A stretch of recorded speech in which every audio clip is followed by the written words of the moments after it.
Olá, boa noite. Boa noite. Reflexão do Papa na catequese de hoje.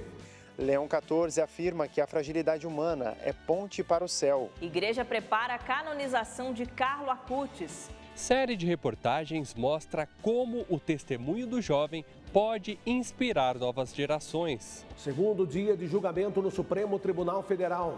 As defesas de Jair Bolsonaro e ex-ministros contestaram as acusações.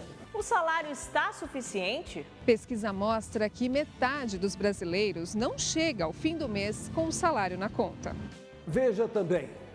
Os 76 anos da chegada de Padre Jonas Abib ao Seminário Salesiano em Lavrinhas. O Canção Nova Notícias está começando. Uma luz entre os fatos e a fé.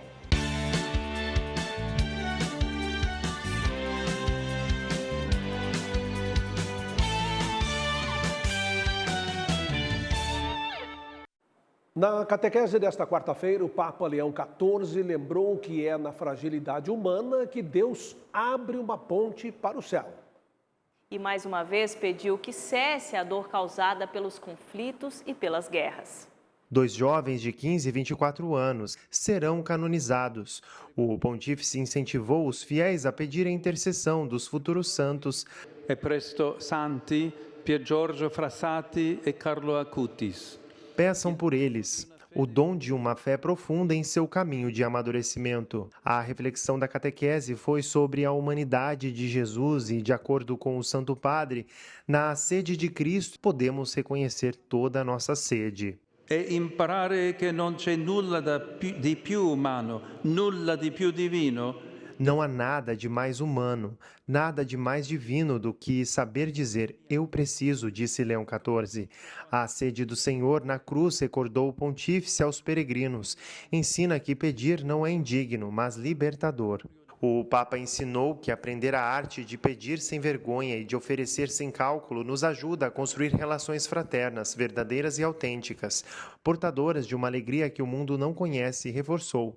O cristão é chamado a entregar a sua fraqueza a Deus, porque só Ele é capaz de transformá-la numa ponte que conduz ao céu. Ponte verso il cielo. Após a catequese, o Santo Padre se encontrou com a presidência da Confederação das Congregações Marianas, que está na Cidade Eterna como peregrina do Jubileu da Esperança. O presidente mariano entregou ao pontífice a fita do movimento, acompanhado pelo cardeal Dom Raimundo Damasceno. Muita emoção, principalmente me aproximar dele, beijar o anel e entregar a fita de congregado mariano a ele naquele momento. E é sempre uma expressão dessa comunhão nossa com o Papa, que é a cabeça do Colégio Apostólico, que é o pastor universal da nossa Igreja Católica. Ao final da catequese, o Papa voltou a clamar pelo fim das guerras que se espalham pelo mundo. Ainda na Praça de São Pedro, Leão XIV esteve com um grupo de motociclistas Jesus Biker. Autografou a moto inspirada no Papamóvel, que atuará como símbolo itinerante de fé, solidariedade e paz. A moto será leiloada em prol de uma instituição de caridade infantil de Madagascar.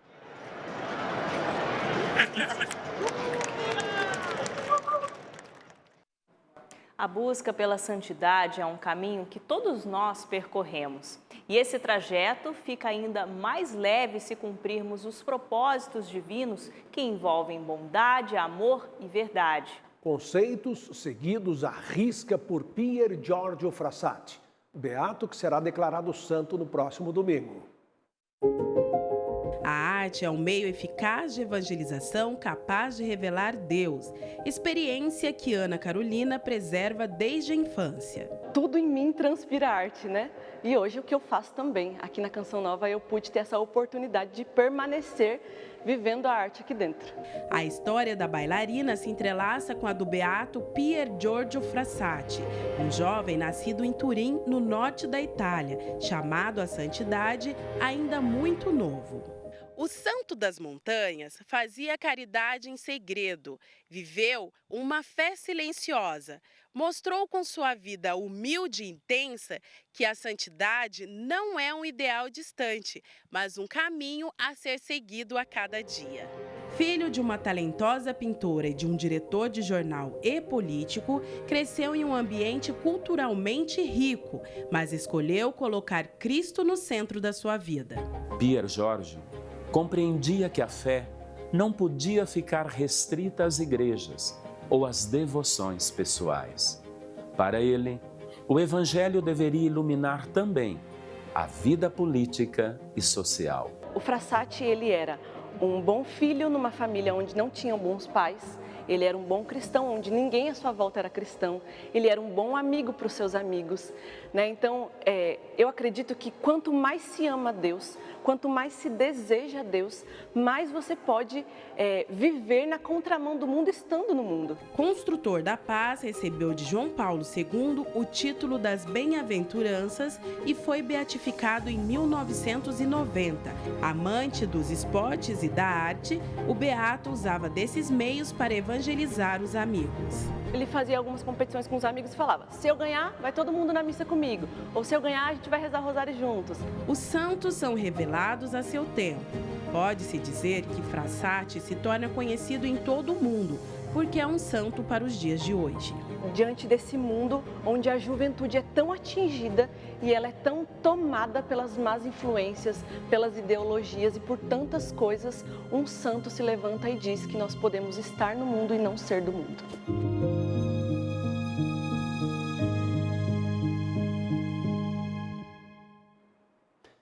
O assunto agora vem de Brasília. O segundo dia de julgamento dos acusados de uma suposta tentativa de golpe de Estado foi dedicado à defesa dos réus.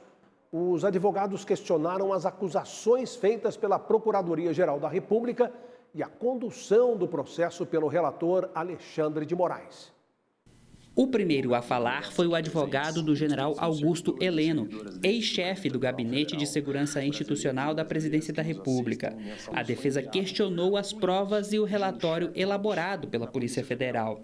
Na sequência, os advogados do ex-presidente Jair Bolsonaro usaram parte do tempo. Os advogados do ex-presidente contestaram o relatório de acusação, alegando que não há ligação direta dos fatos e Jair Bolsonaro.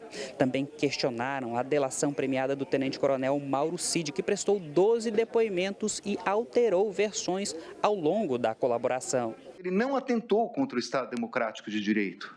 Eu vejo aqui os advogados trazendo, olha, esse papel, essa minuta, essa questão, esse depoimento, não há uma única prova que atrele o presidente a punhal verde e amarelo, a Operação Luneta e ao 8 de janeiro. Estado de defesa e estado de sítio são atos protocolares previstos na Constituição.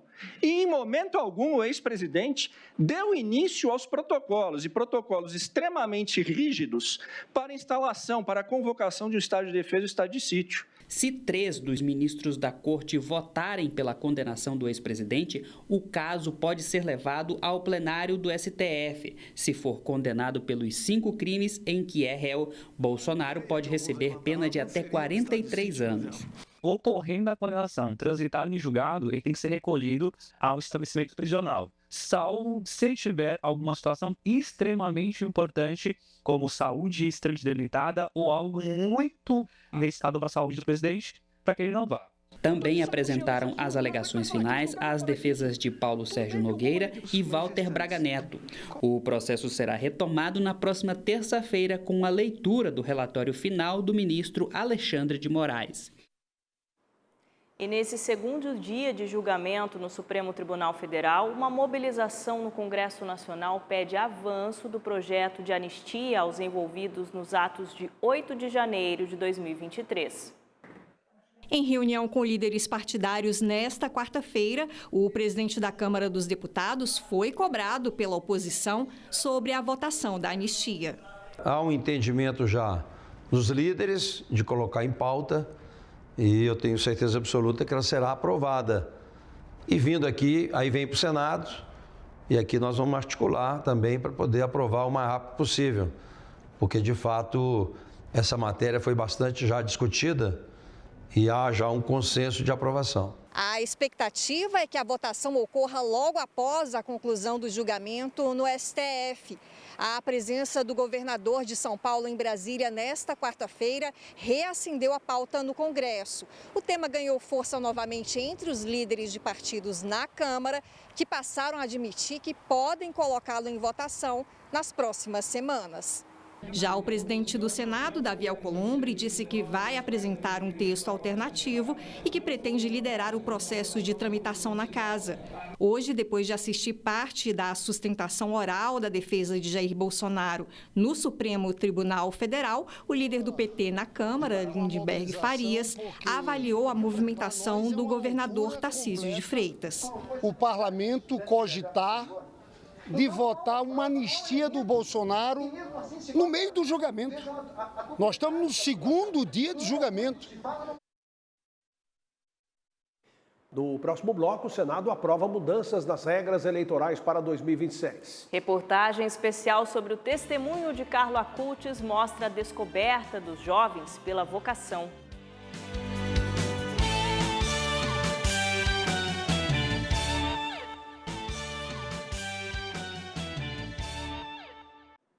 O Senado aprovou mudanças nas regras eleitorais que já podem valer para 2026. O projeto de lei complementar muda o prazo de inelegibilidade dos 8 anos em que os políticos condenados ou que renunciarem ao cargo ficam impedidos de se candidatar e que passam a valer, a ser contados, melhor dizendo, a partir da decisão da Justiça ou do momento da renúncia. Eu chamo agora, ao vivo, direto de Brasília, Aline Campelo, que traz as informações para a gente. Aline, boa noite. Olá, Reinaldo, uma boa noite, bem-vindo de volta. Uma ótima noite também a todos que nos acompanham ao vivo. Olha, o texto já havia passado pela Câmara dos Deputados e agora segue para a sanção presidencial. E para explicar o impacto dessas mudanças nas eleições de 2026, ao meu lado está o advogado especialista em direito eleitoral, Jonatas Moretti. Doutor Moretti, de que forma essa nova regra a respeito do prazo de inelegibilidade vai impactar as eleições de 2026, já no próximo ano?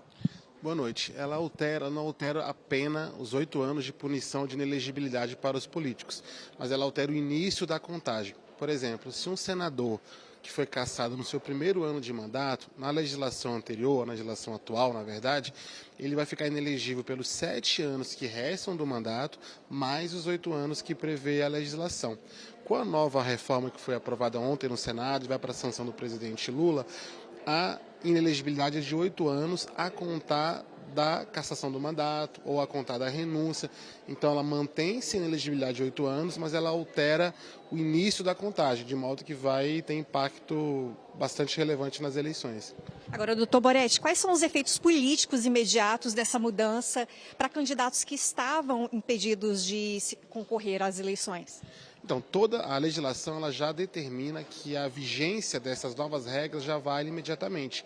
Então, um político que estava inelegível hoje, se nessas novas regras ele puder ser candidato, ele já vai poder se registrar no próximo pleito de 2026. Então, a nova regra tem efeito imediato. Agora, um adendo, na votação do Senado, teve uma alteração proposta pelo senador Sérgio Moro, que ele fez modificações do ponto de vista de inelegibilidade por condenações de crimes mais gravosos.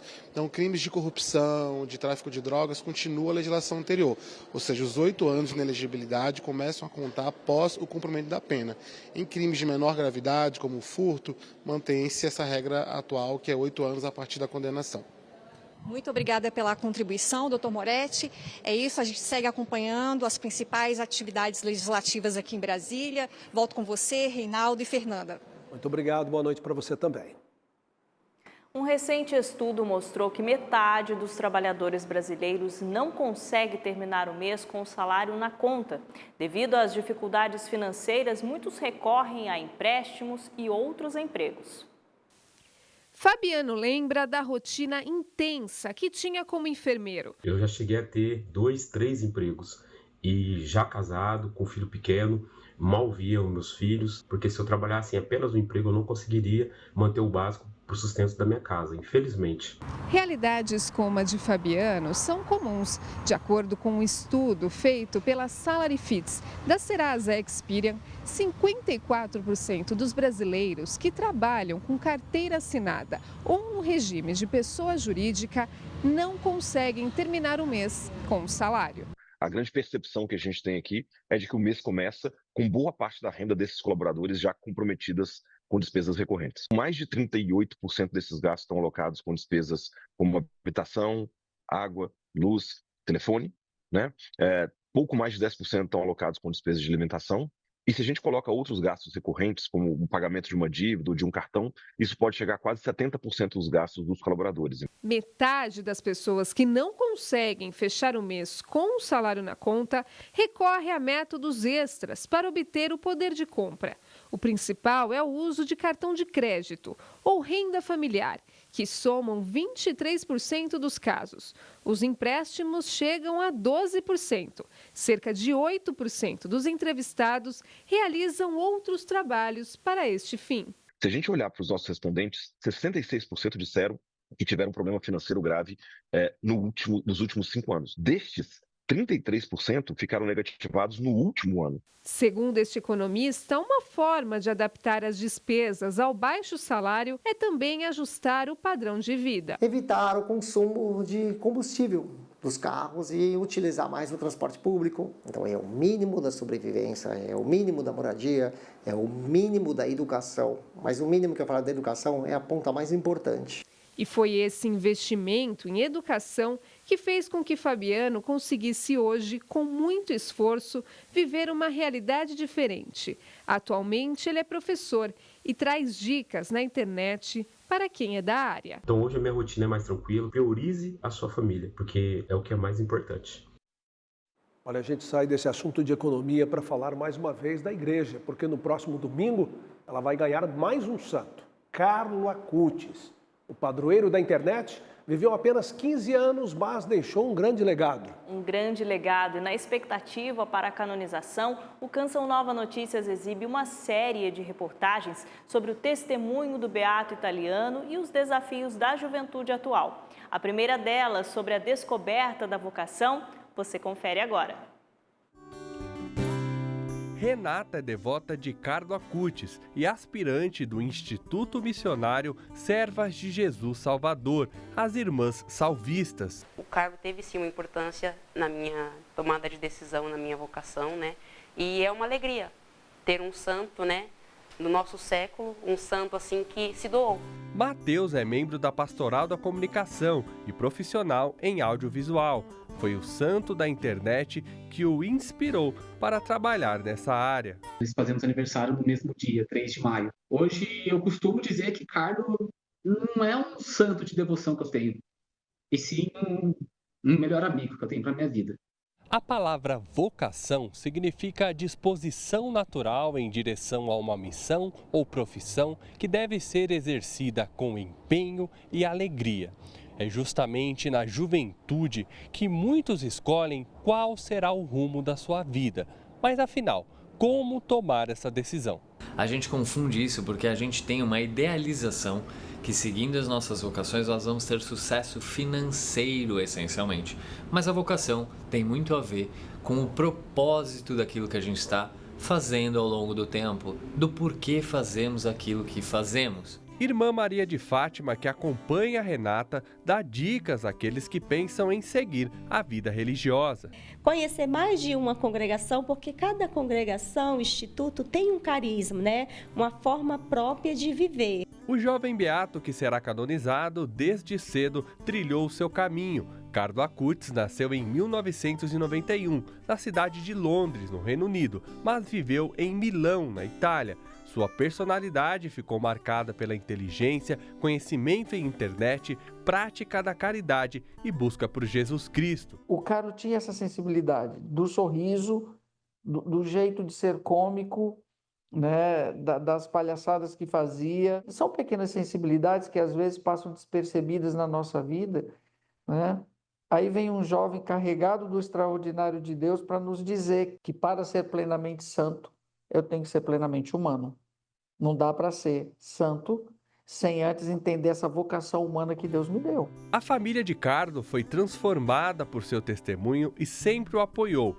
Aline e Roberto, pais da jovem Renata, seguem esse exemplo. A nossa família sempre foi de caminhada, né, na igreja. E a decisão dela só aumentou mais a nossa fé. A decisão pela vida religiosa é uma bênção, é uma graça de Deus.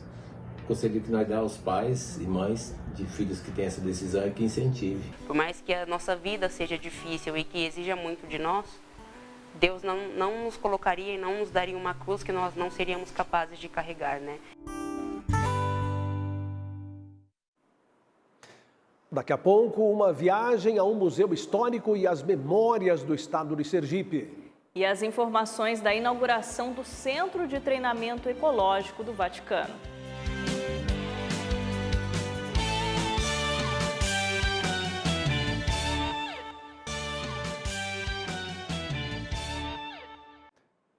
O assunto agora é natureza e educação. Na próxima sexta-feira, o Papa Leão XIV vai voltar à cidade de Castel Gandolfo para inaugurar o Centro de Treinamento Ecológico do Vaticano, um projeto que nasceu no coração do Papa Francisco, o Jardim Laudato Si. Um dos objetivos da iniciativa do Vaticano é encorajar líderes mundiais a enfrentar os desafios das mudanças climáticas. O Centro de Treinamento Ecológico em Castel Gandolfo inclui jardins, instalações de treinamento e oportunidades educacionais para jovens e crianças.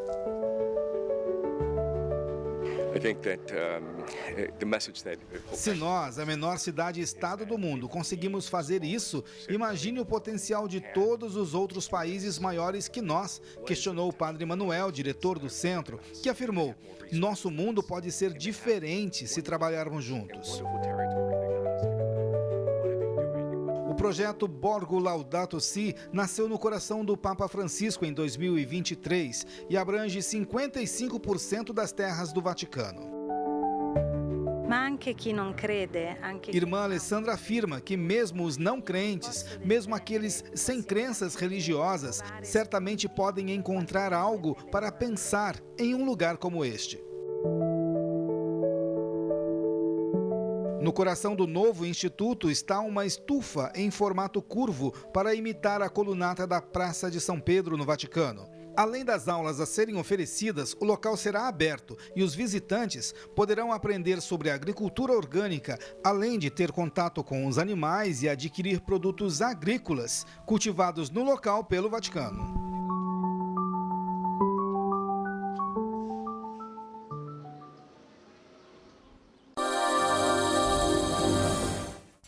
Muito boa noite para você. Bora dar aquele giro pelo país e acompanhar como vai ficar o tempo amanhã?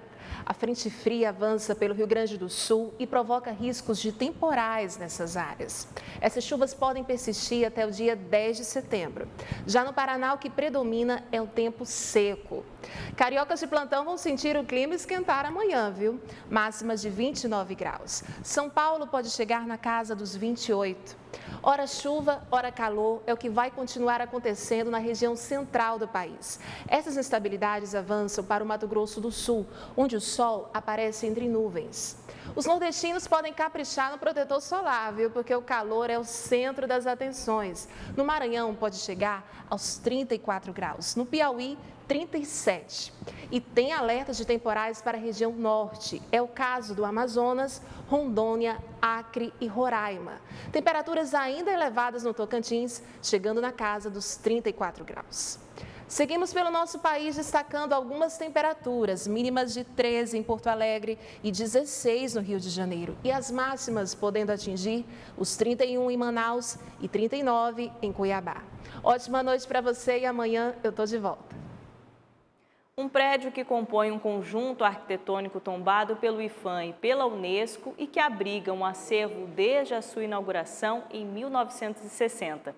Estamos falando do Museu Histórico de Sergipe, um verdadeiro mergulho nas memórias do Estado. O prédio remonta ao século XVII. Aqui estão expostos vários objetos e documentos do contexto histórico de São Cristóvão, Sergipe do Brasil. São mais de 800 metros quadrados. 5 salas são dedicadas ao acervo, sem falar dos espaços temporários exclusivos para a exposição de artes. Quando chega nesse período de 1960, o então governador Luiz Garcia tinha uma necessidade de se criar um órgão como esse, equipamento, para preservar a história e a memória do povo sergipano. Uma verdadeira viagem no tempo e um mergulho na história de Sergipe. Inclusive aqui já foi o centro das tomadas de decisões do governo provincial, quando São Cristóvão era a capital de Sergipe del Rei.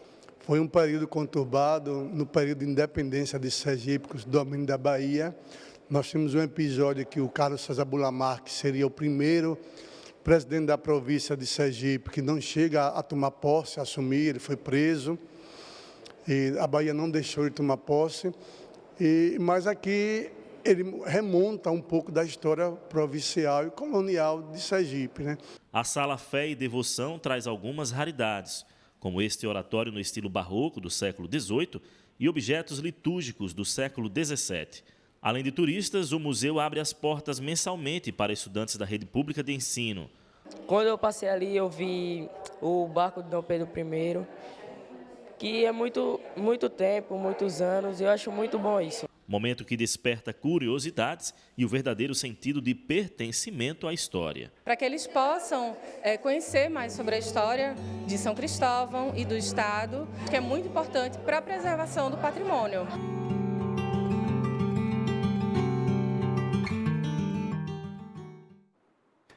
A seguir, a semifinal histórica no tênis entre dois dos maiores atletas do mundo. Canção Nova comemora 76 anos da chegada de Padre Jonas Habib no seminário.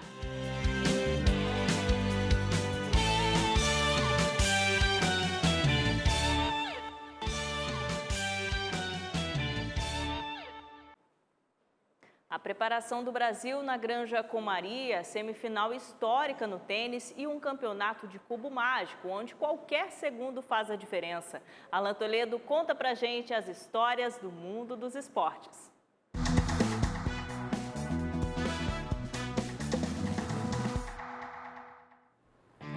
Olá pessoal, tudo bem? Eu começo o CN Esportes com o jogo entre Brasil e Chile pelas eliminatórias da Copa do Mundo. O treinador italiano Carlo Ancelotti tem novidades na escalação. A partida é nesta quinta-feira, às 9h30 da noite, no Maracanã. O Brasil deve entrar em campo com Alisson, Wesley, Marquinhos, Gabriel Magalhães e Douglas Santos, Casemiro e Bruno Guimarães e 4 atacantes, Estevão, João Pedro, Rafinha e Gabriel Martinelli. Em entrevista coletiva, o treinador italiano falou do incômodo jejum e da responsabilidade de levar o Brasil a mais uma Copa do Mundo. Obviamente, isso aumenta a responsabilidade, mas também aumenta a motivação. Mudando de assunto, sabia que o mundo do tênis está prestes a viver uma partida memorável? É o duelo decisivo pela semifinal do US Open de Nova York. O espanhol Carlos Alcaraz brilhou e garantiu sua vaga. Ele dominou o tcheco Iri Lehetka, cabeça de chave número 20, em sets diretos, 6-4, 6-2 e 6-4. E sabe quem ele vai enfrentar? Nada mais, nada menos que Novak Djokovic. Djokovic superou o norte-americano Taylor Fritz por 6-3, 7-5, 3-6 e 6-4 e comemorou o triunfo com uma dança em homenagem ao aniversário da filha. O sérvio de 38 anos é o tenista há mais tempo em atividade na era aberta a alcançar as semifinais dos 4 Grand Slams em uma mesma temporada. Ele busca seu 25º título de Major, o que o isolaria como recordista absoluto. E para fechar a tampa, você gosta de cubo mágico? A brincadeira ficou séria e virou até campeonato mundial da modalidade. O Campeonato Mundial de Cubo Mágico 2025 foi em Seattle, nos Estados Unidos. O chinês Heng Wang, de apenas 11 anos, foi o grande craque da competição. Em uma das apresentações, alcançou a incrível marca de 3,8 segundos. E na somatória final, ficou com a média de 4,23 segundos. Seu adversário foi Xuanyi Geng, de apenas 7 anos, que chegou com propriedade à final, já que em 2025 já havia estabelecido o recorde mundial com 3,05 segundos. E aí, dá para encarar a criançada? Eu confesso que fiquei tonto só de olhar. Um show de agilidade e concentração, não é mesmo?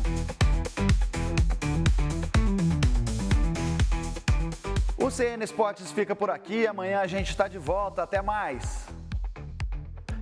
Já conhece o CN Plus?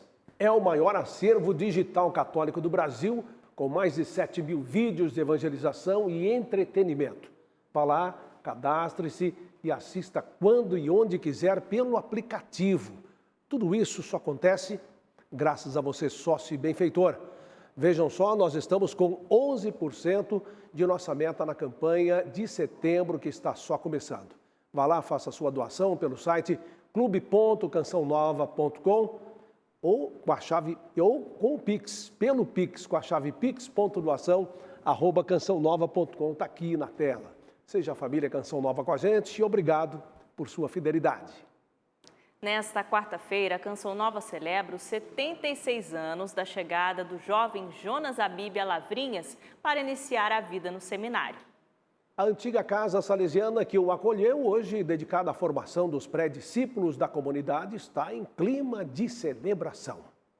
O dia era 3 de setembro, o ano 1949. O Seminário Salesiano Colégio São Manuel, em Lavrinhas, recebia o menino Jonas Abib, de apenas 12 anos. Começava a caminhada espiritual do fundador da Canção Nova. Além da saudade dos pais, o menino Jonas superou limites e ele mesmo conta. Dá para você imaginar? Eu gago.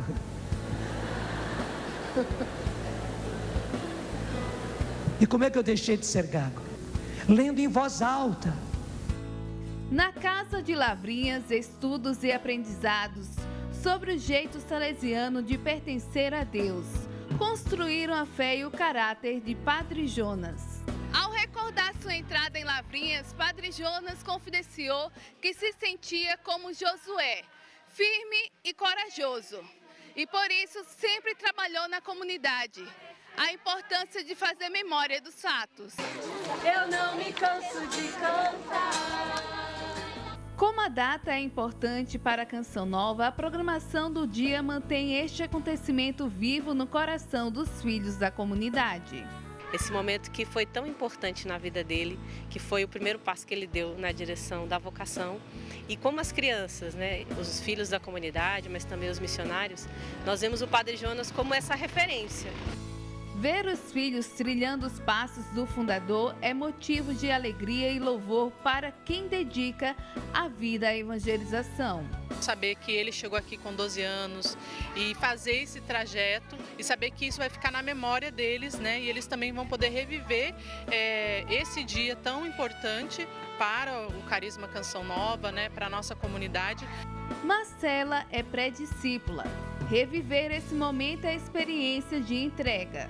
Eu louvei a Deus por essa oportunidade de estar na casa que o Padre Jonas viveu. E para as crianças, o dia não sairá da memória. Foi muito legal, foi bem emocionante. Padre Jonas é o fundador da Canção Nova e se ele não estivesse aqui, eu não existia. Padre Jonas foi uma pessoa muito importante para a criação da Canção Nova e uma pessoa muito importante para Deus. Padre Jonas é o fundador da Canção Nova, é um homem muito especial para mim.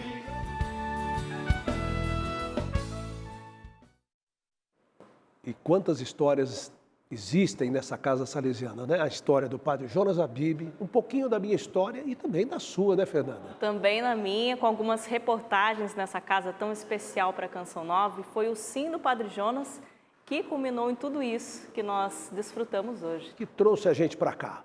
E assim a gente encerra a edição de hoje do Canção Nova Notícias. Reveja as reportagens lá no portal noticias.cançãonova.com. Às 8 horas tem a transmissão da Santa Missa do Clube da Evangelização ao vivo, direto do Santuário do Pai das Misericórdias. Boa noite para você e até amanhã, se Deus quiser. Boa noite e paz para você.